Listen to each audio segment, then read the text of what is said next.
आज की जो कहानी है ये बहुत ही खास है। ये कहानी है त्रिया चरित्र की। जो भी बंदा, जो भी मनुष्य इस कहानी को पूरा सुनता है वह कभी भी अपने जीवन में धोखा नहीं खाएगा। इस कहानी को सुनने के बाद आप अपने जीवन में बहुत बदलाव ला सकते हैं।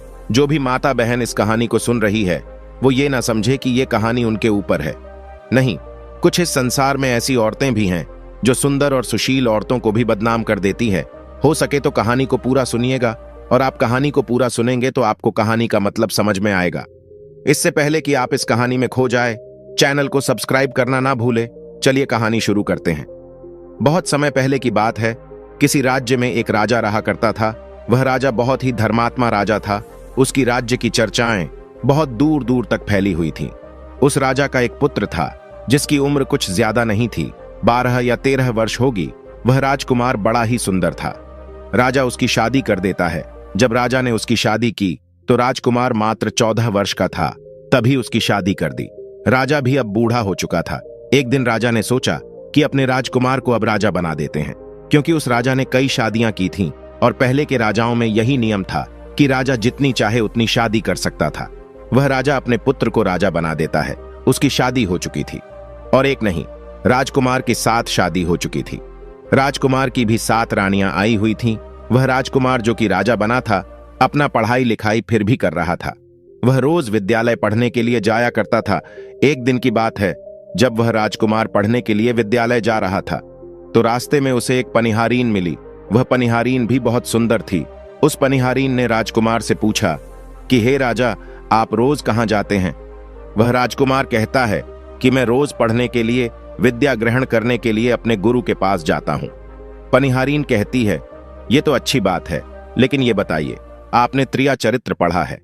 राजकुमार कहता है कि नहीं। पनिहारीन कहती है कि आप त्रिया चरित्र अवश्य पढ़ो। राजकुमार कहता है कि ये त्रिया चरित्र क्या होता है? पनिहारीन ने कहा कि आप ये बात अपने गुरु से जाकर पूछना और त्रिया चरित्र अवश्य पढ़ना।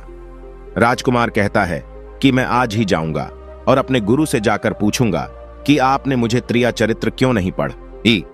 इतना बात कहने के बाद वह राजकुमार वहां से चल देता है। वह पनिहारीन की बात सुनकर राजकुमार गुस्से में था। उसकी आंखें लाल थीं। वह अपने गुरु को जाकर प्रणाम करता है। गुरुजी ने पूछा कि बेटा क्या हुआ? आज तुम क्रोध में क्यों दिखाई दे रहे हो और तुम्हारी आंखें लाल क्यों हैं? क्या बात है, मुझे बताओ। राजकुमार ने क्रोध में जवाब दिया कि गुरुदेव, आपने मुझे त्रिया चरित्र क्यों नहीं पढ़ाई? ये बात आपने क्यों छुपाई? त्रिया चरित्र के बारे में मुझे बताया क्यों नहीं? गुरु कहते हैं कि बेटा, तुम त्रिया चरित्र नहीं पढ़ पाओगे, क्योंकि त्रिया चरित्र पढ़ना खतरे से खाली नहीं होता है, और जब तुम त्रिया चरित्र पढ़ोगे तो उसमें तुम्हारी जान भी जा सकती है। राजकुमार कहता है कि गुरुदेव, इसकी चिंता आप न करें, अपनी रक्षा हम स्वयं कर लेंगे, आप केवल मुझे त्रिया चरित्र पढ़ाइए। गुरु कहते हैं कि ठीक है। गुरु उसे त्रिया चरित्र पढ़ाने लगते हैं। त्रिया चरित्र पढ़ते पढ़ते राजकुमार के 1 साल हो गए, और जब 1 वर्ष हो गया तो गुरु ने कहा कि बेटा, अब तुम्हारी पढ़ाई पूरी हो चुकी है। अब तुम घर जा सकते हो और आराम से अपने राज्य को चला सकते हो। अब तुम्हें यहां आने की कोई आवश्यकता नहीं है। राजकुमार कहता है ठीक है गुरुदेव। राजकुमार जैसे ही जाने को होता है, गुरुदेव उसे रोक लेते हैं और कहते हैं बेटा, मैं तुम्हें एक ऐसा गुटका देता हूं। यह गुटका जब तुम अपने कानों में लगाओगे तो कोई भी तुम्हें पहचान नहीं पाएगा, और तुम उसे पहचान लोगे। राजकुमार वह गुटका अपने हाथों में ले लेता है, और गुरु ने कहा, इस गुटका को ले जाओ और रात के 12 बजे, आज ही के रात में, अपने महल से निकल करके जंगल की तरफ जाना और पूर्व दिशा की ओर जाना। और जब तुम पूर्व दिशा की ओर जाओ तो यह गुटका अपने कान में लगा लेना और वहीं पर खड़ा हो जाना। वह राजकुमार कहता है कि ठीक है गुरुदेव, मैं ऐसा ही करूंगा। वह गुटका लेकर राजकुमार अपने महल आ जाता है। जब रात के 12 बज जाते हैं तो उस राजकुमार की 7 पत्नियां सो जाती हैं। आधी रात के समय वह राजकुमार अपने हाथों में गुटका लेकर महल से जंगल की तरफ चल देता है। वह राजा जंगल में पूर्व दिशा की ओर जाता है और वहां जाकर अपने कानों में गुटका लगा लेता है और वहीं पर खड़ा हो जाता है। तो उसने क्या देखा? उसने देखा कि वहीं पनिहारीन, जो मुझे रास्ते में मिली थी, जिसने मुझे कहा था कि त्रिया चरित्र की पढ़ाई पढ़ो, कि वही पनिहारीन एक थाली में खाना लेकर आधी रात्रि को जा रही है। वहां थोड़ी ही दूरी पर एक संत अपनी कुटिया में रहते थे। वह पनिहारीन संत के पास खाना लेकर जा रही थी। राजा ने देखा कि ये तो वही पनिहारीन है जिसने मुझसे कहा था कि त्रिया चरित्र की पढ़ाई पढ़ो, लेकिन पनिहारीन उस राजा को नहीं पहचान पाई क्योंकि राजा के कानों में गुटका लगा हुआ था। गुटका लगने की वजह से राजा किसी को भी पहचान सकता था। राजा ने अपने मन में सोचा कि चलो उसके पीछे चलते हैं कि ये आधी रात को भोजन लेकर संत की कुटिया की तरफ क्यों जा रही है, इसका क्या कारण है। वह राजा भी उसके पीछे पीछे छुपता हुआ चल दिया। अब वह पनिहारीन उस कुटिया में उस साधु के वहां पहुंचती है। उस बाबा के पास एक जादू की पोटली थी। वह बाबा जादूगर था। राजा पीछे पीछे गया और वह छुप करके देख रहा था कि वह पनिहारीन और वो बाबा क्या करेंगे। साधु ने उस पनिहारीन से कहा कि अरे पनिहारीन, पहले तो मुझे ये बता कि आज आ जाने में इतनी देर कैसे लग गई। हाथ जोड़कर वह पनिहारीन कहने लगी कि महात्मा जी, मेरा गहना हो चुका है और हमारे पति हमें ले जाने के लिए आए हैं। हमें लेकर कल चले जाएंगे, इसीलिए हमें उन्हें सुलाने में थोड़ी देर लग गई और यहां आने में भी देर हो गई। जब ये बात साधु ने सुना कि इसका विवाह हो चुका है और इसका पति इसे लेने आया है, तो वह साधु कहता है कि हे पनिहारीन, इसका मतलब है कि तुम अपने पति के साथ जाना चाहती हो, तो हमारे पास क्यों आई, चली जा यहां से। पनिहारीन कहती है कि मैं आपके बिना नहीं रह सकती हूं, मैं आपके बिना नहीं जी सकती हूं। तो साधु कहता है कि हे पनिहारीन, इसके लिए तुम्हें एक काम करना होगा। साधु एक बड़ा सा चाकू निकालता है और पनिहारीन से कहता है कि हे पनिहारीन की जाओ, अपने पति के गर्दन काट कर यहां लेकर आओ। जाओ, अपने उस पति को मार दो जो हमारे और तुम्हारे बीच में दरार बन रहा है। तब मैं तुम्हें रखूंगा, तुमसे विवाह करूंगा, तुम्हें अपनी पत्नी बनाऊंगा। बिना कुछ सोचे समझे वो पनिहारीन चाकू लेती है और दौड़ते हुए अपने घर जाती है। और उसका पति सो रहा था, वह जाकर अपनी पति की गर्दन काट देती है और उसकी गर्दन को लेकर साधु के पास आती है। और जो राजकुमार थे उसके पीछे पीछे उसका सारा कारनामा देख रहे थे। जब साधु ने देखा कि अपने पति को मार करके उसकी गर्दन यहां लेकर आई है, साधु को बहुत गुस्सा आया। साधु ने उसे लात मारी और कहा, भाग जा यहां से। जब तू अपने पति की नहीं हो सकी, जिस साथ तूने फेरे लिए है, तू मेरी क्या होगी। जल्दी भाग जा यहां से। अगर तू मेरे पास दोबारा आई तो मैं तुझे जीवित नहीं छोड़ूंगा। साधु की यह बात सुनकर उस पनिहारीन को ऐसा लगा जैसे उसके पैरों तले जमीन खिसक गई हो। फिर भी अपने पति की कटी हुई गर्दन लेकर के आई और उसकी गर्दन जोड़ देती है और वहीं बैठ जाती है। और इधर जैसे ही सवेरा हुआ, अपने पति के पास बैठकर रोने लगती है और चिल्लाने लगती है। कहती है, देखो देखो, किसी ने मेरे पति की हत्या कर दी। रात में उस पनिहारीन की सारा कारनामा राजकुमार देख चुका था। इधर सारे गांव वाले उस पनिहारीन के घर चले जाते हैं और उसके पति की लाश को लेकर गांव के बाहर जाते हैं उसका दाह संस्कार करने के लिए। और वह पनिहारीन पीछे से भागती हुई रोती हुई चली जा रही थी।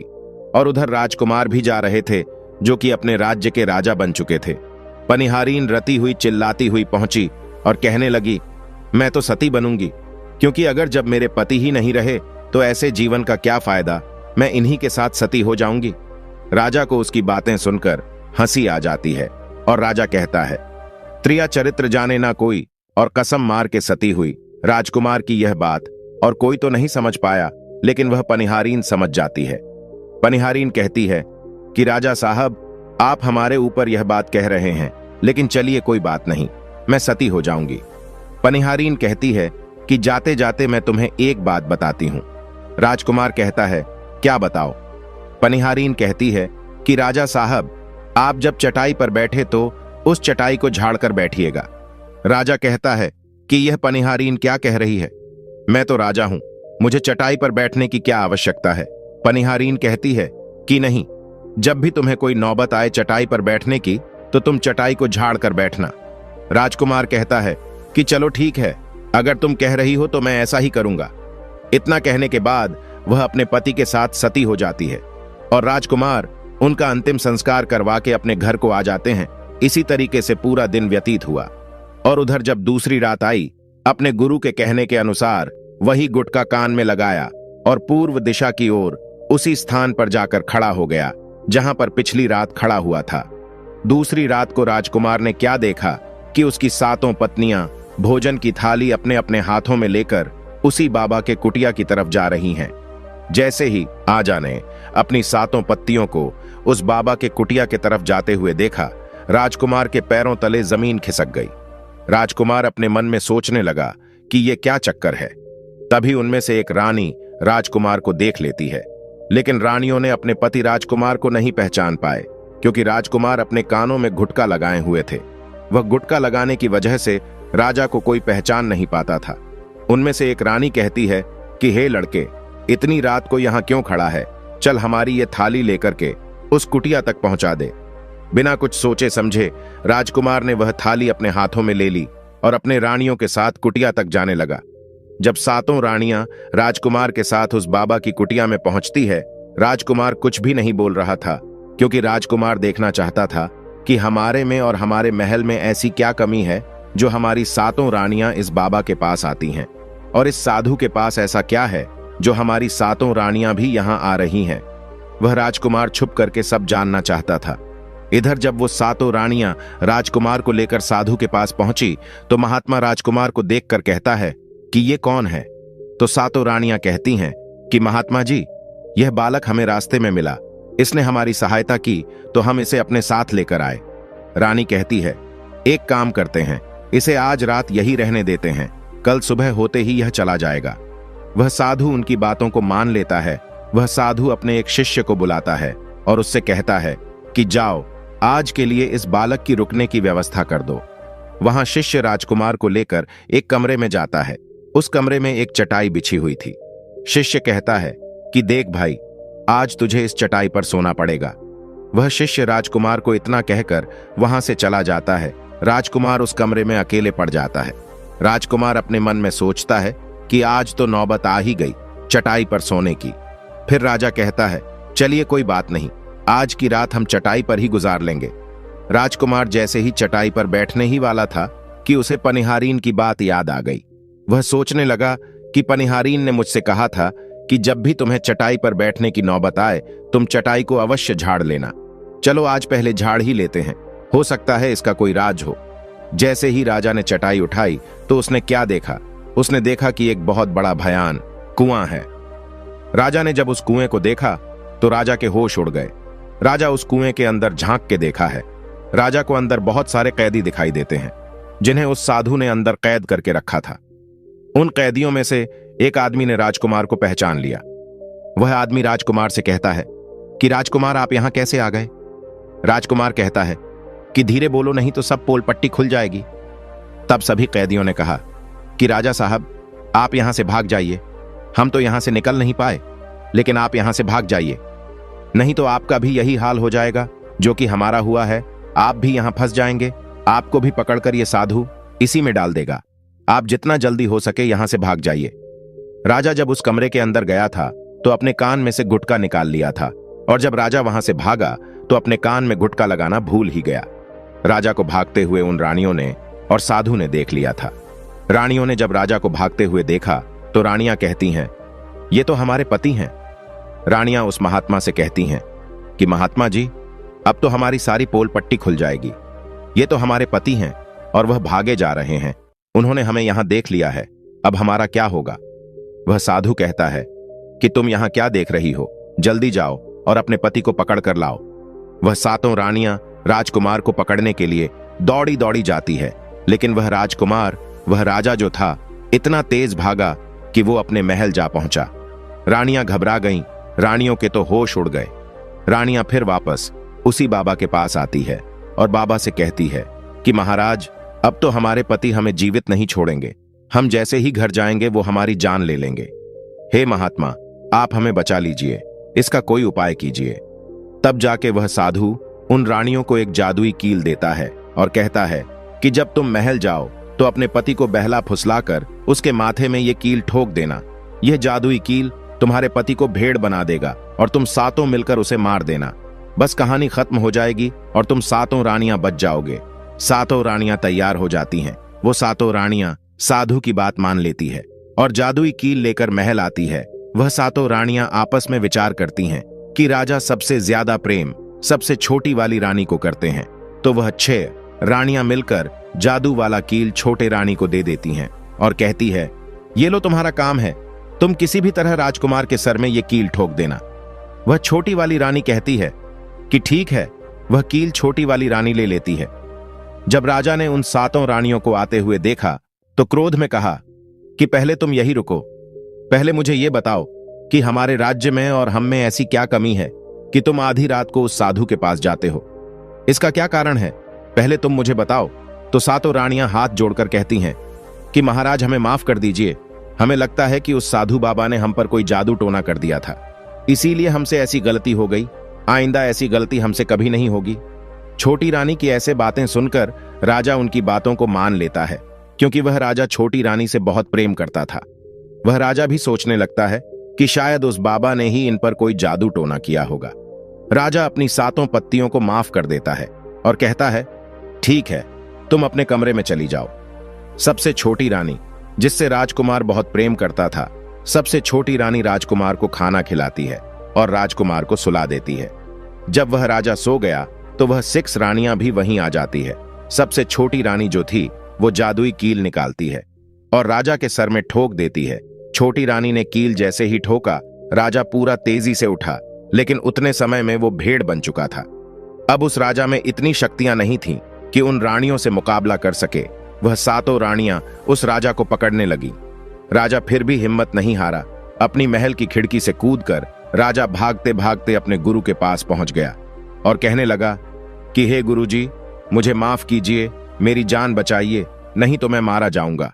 गुरु कहते हैं कि हे बेटा, मैंने तुमसे कहा था कि तुम त्रिया चरित्र मत सीखो, इसमें जान भी जा सकती है। अब सीखो त्रिया चरित्र, देखा इसका नतीजा। राजकुमार कहता है, गुरुदेव मुझे माफ कर दो और जल्दी मेरी जान बचाओ, नहीं तो मैं मारा जाऊंगा। मेरी ही पत्नी ने मेरे सर में जादुई कील ठोक दी है, जिसकी वजह से मैं भेड़ बन चुका हूं। गुरु ने जब ध्यान से देखा तो कहा कि वही कील है जो वह साधु ने दिया है, मैं तुम्हें अब नहीं बचा सकता। राजकुमार कहता है कि नहीं गुरुदेव, ऐसा मत कहिए, मैं आपका शिष्य हूं, आपका कर्तव्य है मेरी जान बचाना। तो अब गुरु कहते हैं कि ठीक है बेटा, मैं तुम्हें बचा तो नहीं सकता, लेकिन एक उपाय है। राजकुमार कहत है, क्या गुरुदेव?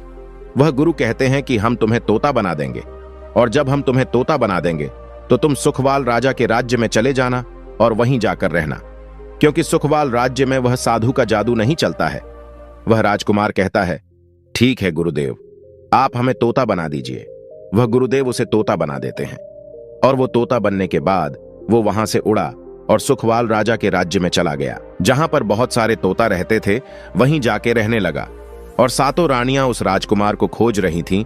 जब राजकुमार नहीं मिला तो वह फिर से उस बाबा के पास जाती हैं और कहती है कि बाबा जी, वह राजकुमार तो भाग चुका है, आप अपनी पोटली निकालिए और देखिए कि वह कहां है।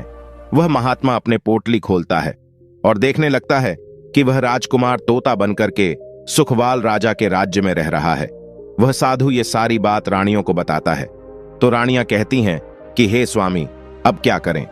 वह साधु कहता है कि अब तुम अपने राजमहल में जाओ और जाकर के घोषणा कर दो कि जो भी तोता पकड़ करके लाएगा हम उसे 5 सोने के सिक्के देंगे। वह 7 रानियां अपने महल पहुंचती हैं और वहां पर घोषणा कर देती है कि सभी बहेलियां से कह दो कि जो भी तोता पकड़ कर लाएगा हम उसे 5 सोने के सिक्के देंगे।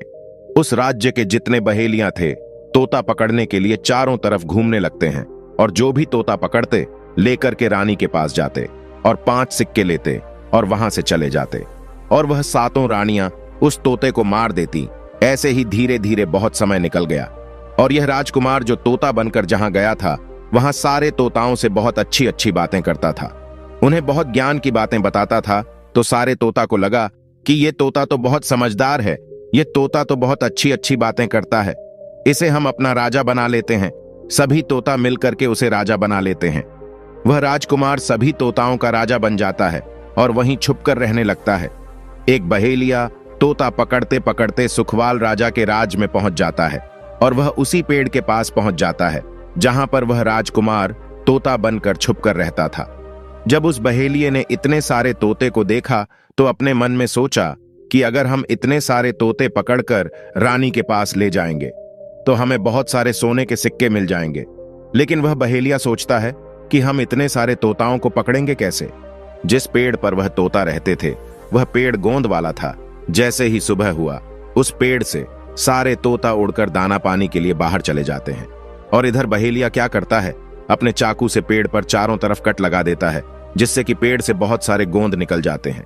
पेड़ के चारों तरफ गोंद ही गोंद हो जाते हैं।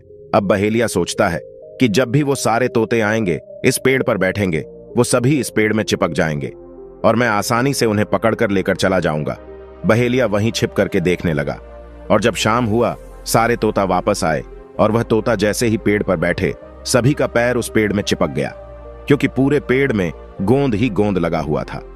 अब तो सारे तोते परेशान हो गए, उसमें राजकुमार भी, जो तोता बना हुआ था, वो भी चिपक गया था। सारे तोते राजकुमार से कहते हैं, क्योंकि सारे तोते राजकुमार को अपना गुरु मानते थे, कि आप कुछ भी सोचो, हम सबको बाहर निकालो, नहीं तो सुबह तक वो बहेलिया आएगा और हमें पकड़कर लेकर चला जाएगा। वह राजकुमार कहता है कि तुम बिल्कुल चिंता ना करो, जब वो सुबह बहेलिया आएगा तो तुम सभी ऐसा करना कि उस बहेलिया को लगे कि सारे तोते मर चुके हैं, और जब सभी तोते को पेड़ से छुड़ाकर नीचे फेंक दे तो सभी उड़कर भाग जाना। सभी तोता कहते हैं, ठीक है गुरुदेव। सुबह हुआ, जैसे ही बहेलिया पेड़ के पास पहुंचा, सभी तोता ऐसे लटके हुए थे जैसे कि वो सभी मरे हुए हैं। जब बहेलिया तोतों को देखा तो सोचा कि अरे क्या हो गया, ये तो सभी मर गए, अब हमें सोने के सिक्के कैसे मिलेंगे। फिर बहेलिया ने सोचा कि चलो अब इन्हें छुड़ा ही देते हैं, इतना तो उपकार इन पर कर ही सकते हैं। बहेलिया पेड़ पर चढ़ा और उनको छुड़ाकर नीचे फेंकने लगा। बहेलिया ने सभी तोते को छुड़ाकर नीचे फेंक दिया, लेकिन जो राजकुमार था, जो तोता बना हुआ था, वह वहीं पर रह गया और नीचे जितने भी तोते थे वह सभी उड़कर भाग गए। बहेलिया ने सोचा, अरे ये क्या हुआ, इस पर तो सिर्फ एक ही तोता है जो कि मरा लटका हुआ है, और जितने तोते को मैंने छुड़ाकर नीचे फेंका वह सभी उड़कर भाग गए। बहेलिया ने सोचा, इसका मतलब ये सारे तोताओं ने मिलकर मेरे साथ धोखा किया है। अब वह राजकुमार जो था, जो तोता बना हुआ था, वही सिर्फ पेड़ पर लटका हुआ था। वह बहेलिया कहता है कि ये सब तुम्हारी चाल है, चलो अब मैं तुम्हें लेकर जाऊंगा और रानी के हाथ बेच दूंगा और मुझे 5 सोने के सिक्के मिल जाएंगे। और इधर वह बहेलिया उस तोता को बेचने के लिए रानी के पास जाने लगता है। रास्ते में वह तोता कहता है, जो कि राजकुमार था, वह बहेलिया से कहता है कि तुम मुझे कहां ले जा रहे हो। तो वो बहेलिया कहता है, मैं तुम्हें बेचने के लिए रानी के पास ले जा रहा हूं, अगर मैं तुम्हें वहां बेचूंगा तो मुझे 5 सोने के सिक्के मिलेंगे।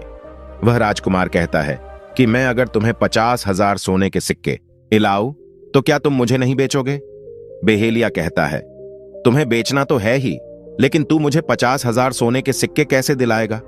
वह तोता कहता है कि राजा सुखवाल के यहां एक बहुत बड़ा मेला लगता है, तुम मुझे वहीं बेच दो, मोल मैं स्वयं बताऊंगा। वह बहेलिया उस तोते की बात मान लेता है और रानी के पास बेचने की जगह वो सुखवाल राजा के राज्य में उसके मेले में तोता को बेचने चला जाता है। और सुखवाल राजा के राज्य में यह नियम था कि अगर किसी व्यक्ति का सामान शाम तक ना बिके तो वह राजा स्वयं आकर उसे खरीद लेता था। वह बहेलिया उस तोते को लेकर बाजार में पहुंचा हुआ था। जब भी कोई व्यक्ति उस तोते को खरीदने आता तो वह पूछता कि यह कितने का है, तो बहेलिया कहता है कि तोता अपना दाम स्वयं बताएगा। तो वो तोता अपना दाम इतना बता देता कि कोई भी व्यक्ति उसे खरीद ही नहीं पाता। ऐसे ही करते करते शाम हो गया। अब शाम हो गया था, सभी अपने अपने दुकान लेकर चले गए, सभी का दुकान उजड़ गया था, बस एक बहेलिया और एक तोता ही रह गए थे। इधर राजा ने अपने सिपाहियों को आदेश दिया कि जाओ देख कर आओ, किसी का सामान तो नहीं रह गया है। जब राजा के सिपाही आए तो उन्होंने देखा कि एक बहेलिया तोता को लेकर बैठा हुआ है। सिपाही बहेलियों से कहते हैं कि हे बहेलिया, तुम्हारा ये तोता क्यों नहीं बिका, तुम इसे कितने में बेच रहे हो। तो वह तोता कहता है कि जो इन्हें 50,000 सोने के सिक्के देगा वही मुझे खरीद पाएगा। उस तोते की बात सुनकर वह सिपाही आश्चर्य में पड़ जाते हैं। वह सोचते हैं कि अरे ये तोता तो अपना मूल्य स्वयं बताता है। वह सिपाही राजा के पास जाते हैं और राजा को सारी बात बताते हैं और कहते हैं कि एक बहेलिया एक तोता लेकर बैठा हुआ है, लेकिन वह तोता अपना मूल्य स्वयं बताता है। वह इतना महंगा बताता है, शायद इसीलिए उसे कोई खरीद नहीं सका। राजा सिपाहियों से पूछता है कि वह तोता अपना मूल्य कितना बता रहा है। तो सिपाही कहते हैं कि अपना मूल्य 50,000 सोने के सिक्के बता रहा है। राजा कहता है कि चलिए हम स्वयं चलकर वह तोता खरीदेंगे। अगर हम उसका तोता नहीं खरीदेंगे तो हमारी बदनामी होगी कि राजा के बाजार में वह तोता नहीं बिका, और वह नाराज होकर चला गया। वह राजा अपने मंत्रियों के साथ अपने रथ पे सवार होकर बाजार में पहुंचता है। राजा बहेलिये से कहता है कि बहेलिया, इसका क्या मोल है। बहेलिया हाथ जोड़कर कहता है कि राजा साहब, अपना मोल तोता स्वयं ताएगा। वह राजा फिर तोते से पूछा तो तोता कहता है कि राजा साहब, जो इन्हें 50,000 सोने के सिक्के देगा वही मुझे खरीद पाएगा। राजा अपने सिपाहियों से 50,000 सोने के सिक्के मंगवाता है और बहेलियों को पकड़ा देता है और तोता को लेकर अपने महल चला जाता है। वह तोता बहुत ही बुद्धिमान था, क्योंकि वह राजा था। वह तोता राजा को बहुत अच्छी अच्छी बातें बताने लगा। जब राजा पे कोई खतरा आने वाला होता तभी वो तोता बता देता कि राजा साहब, आप पे ये खतरा आने वाला है। राजा भी उस तोते से बहुत अधिक प्रेम करने लगते हैं। जब यह बात रानियों को पता चली कि राजा एक ऐसा तोता लेकर आए हैं जो कि तोता बोलता है और बहुत अच्छी अच्छी बातें बताता है, तो रानियां राजा से कहती हैं कि उस तोता को मेरे पास भिजवा दीजिए, हम भी उस तोता को देखना चाहते हैं, हम भी उस तोता से बातें करना चाहते हैं। राजा अपने मंत्रियों से कह के वह तोता रानियों के पास भिजवा देता है। वह रानी उस तोते से बातें करके बहुत खुश हो जाती है। वह रानी भी तोते से बहुत प्रेम करने लगती है और कहती है कि वाह रे तोता, इसीलिए तुझे राजा साहब ने 50,000 सोने के सिक्के देकर खरीदा है। वह रानी की एक पुत्री थी जो कि बड़ी ही सुंदर थी। रानी अपनी पुत्री से कहती है कि हे पुत्री, आज से तुम ही इस तोते का ध्यान रखोगी और कल तुम इसे अच्छे से धोकर नहला देना। वह राजकुमारी भी उस तोते से बहुत प्रेम करती है। जैसे ही सुबह हुआ, राजकुमारी उस तोते को लेकर नहलाने जाती है। जब राजकुमारी उसे नहला रही थी तो उसने देखा कि इसके सर में एक कील ढसा हुआ है। राजकुमारी उस कील को निकाल देती है। राजकुमारी जैसी ही कील को निकालती है, वह तोता पहले वाला एक सुंदर सा राजकुमार बन जाता है। राजकुमारी उसे देखकर घबरा जाती है। राजकुमार कहता है कि तुम घबराओ नहीं, यह कील वापस से मेरे सर में ठोक दो, मैं फिर से तोता बन जाऊंगा और इसके बारे में मैं तुम्हें रात्रि में बताऊंगा। तुरंत ही वह राजकुमारी वह कील राजकुमार के सर में ठोक देती है। तुरंत ही वह राजकुमार तोता बन जाता है। रात को वह राजकुमारी उस तोते को लेकर अपने कमरे में जाती है और उसके सर से कील निकाल देती है। वह तोता फिर से राजकुमार बन जाता है। वह राजकुमार अपनी सारी दास्तान उस राजकुमारी को बताता है और कहता है, माफ करना, यह दास्तान तुम किसी को बताना नहीं तो मेरी जान चली जाएगी। राजकुमारी इसके बारे में अपने माता और पिता को नहीं बताती है। इन भर समय बीतता तो रात को राजकुमारी उस तोते को अपने कमरे में ले जाती और उसके माथे से कील निकाल देती। वह राजकुमार बन जाता और रात में वो दोनों साथ में ही रहते और ऐसे ही धीरे धीरे समय निकलता गया। राजकुमारी को उस राजकुमार से प्रेम हो जाता है।